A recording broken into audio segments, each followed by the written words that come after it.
दोस्तों, मैं आज अनिल जोधपुर से आज आपको कहानी सुनाऊंगा। अनसुनी कहानी। ये गांव की है। ये एक गांव की कहानी है जिस पर किसी आत्मा का साया था। उस गांव में ज़्यादा घर नहीं थे। यह माना जाता है कि यह गांव बड़ा नहीं था और सभी लोग यहाँ से चले गए थे।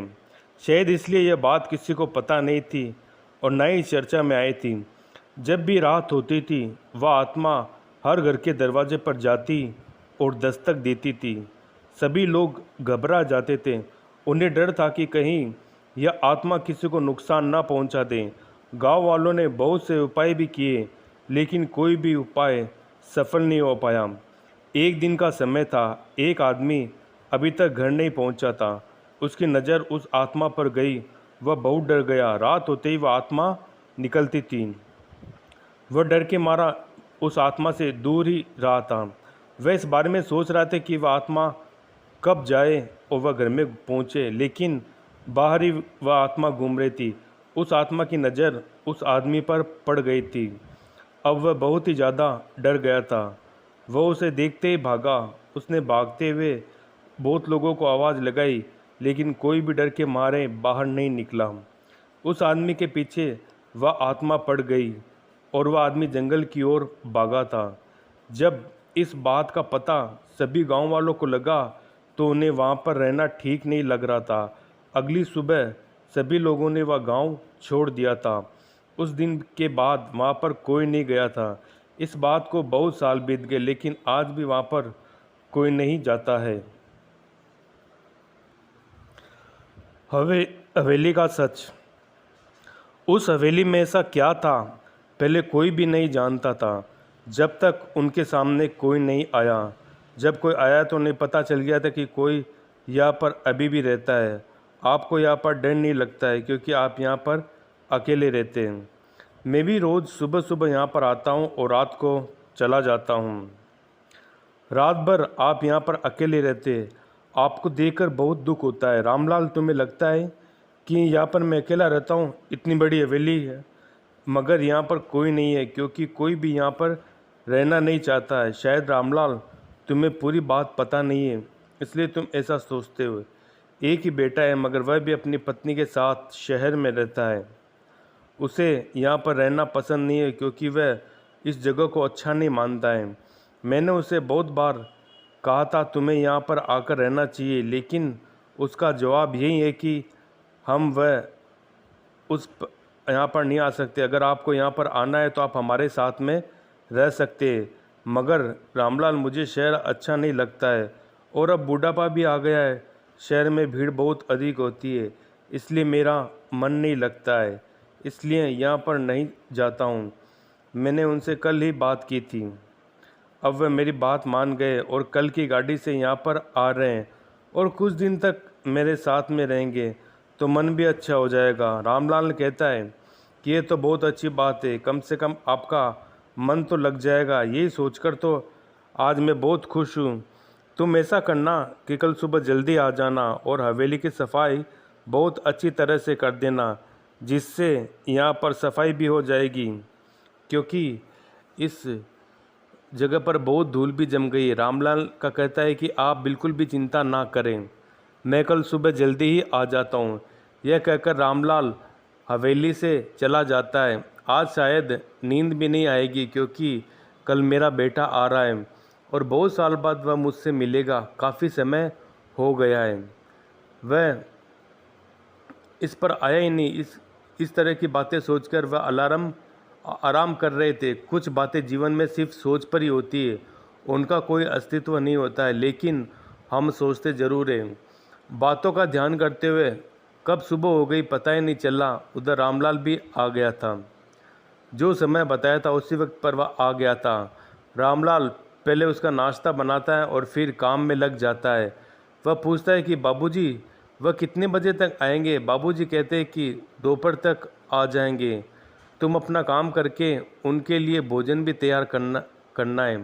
रामलाल कहता है कि आप चिंता ना करें, सब कुछ हो जाएगा।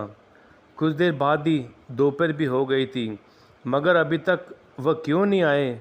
उन्हें आ जाना चाहिए था। रामलाल कहता है आप चिंता ना करें, वह आ जाएंगे आपको तो बहुत फिक्र लगी रहती है, आपका मन लग जाए, इसलिए आप मुझे कल की बात ज़रूर बताएं।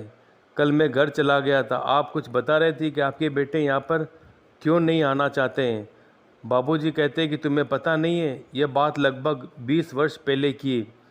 इस हवेली पर शाप लगा था कि यहाँ पर कोई भी परिवार नहीं रह सकता है, जबकि मुझे लगता था कि यह बात सही नहीं है, लेकिन मेरी पत्नी नहीं मानी थी। उसने बेटों को सभी बातें बता दी थी। उसके बाद वह शहर चला गया था। उसके बाद वह कभी यहाँ पर नहीं आया था। रामलाल कहता है कि यह किस तरह का शाप था, आपको कुछ पता है? मुझे पता है, यहाँ पर पास में ही कोई काले जादू का मंत्र प्रयोग करता था।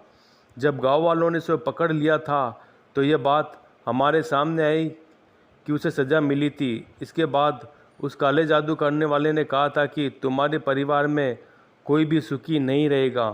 अगर वह साथ में रहता है तो कोई भी नहीं बचेगा। मुझे इस बात पर यकीन नहीं था, मगर मेरी पत्नी इस बात से डर गई थी। उसी दिन अपने लड़के को शहर भेज दिया था। वह भी साथ में चली गई थी, मगर यहाँ पर कोई नहीं होगा तो ये बात अच्छी नहीं होगी, इसलिए यहाँ पर किसी का रहना ज़रूरी था। रामलाल कहता है कि इसलिए आप यहाँ पर रुक गए।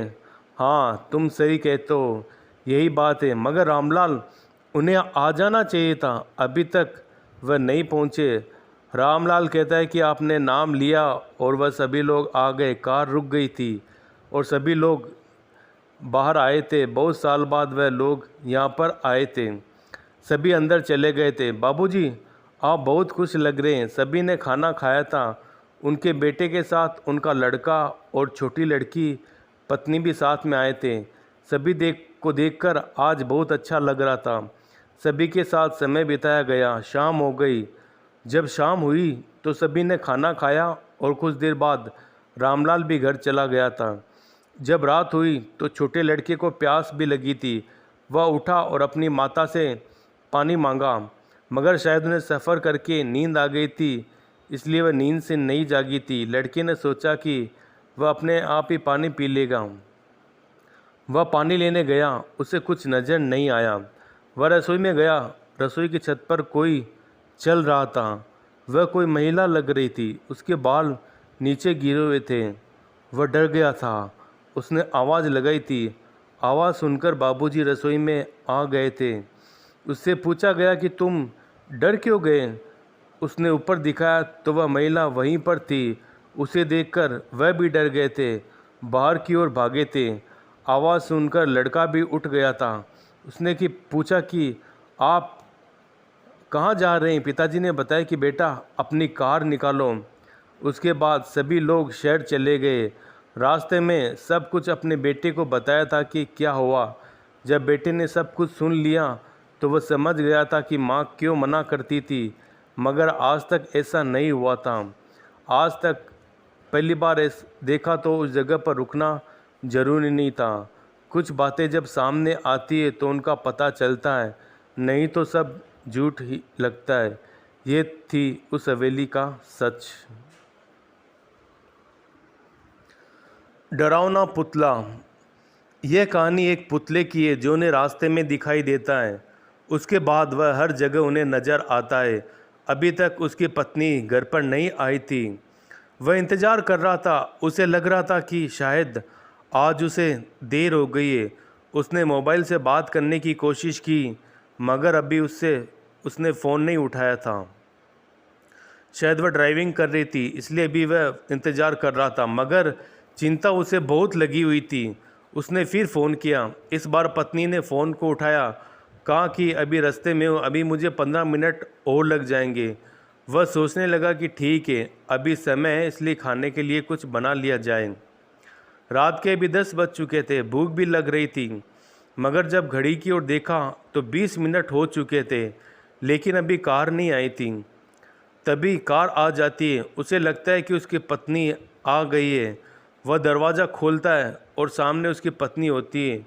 वह अंदर आती है और पूछती है कि लगता है आज खाना तुमने बना लिया है। पति भी कहता है कि आज तुम्हें देर हो गई थी, इसलिए सोचा कि क्यों ना घर में मैं ही कुछ बना लूँ।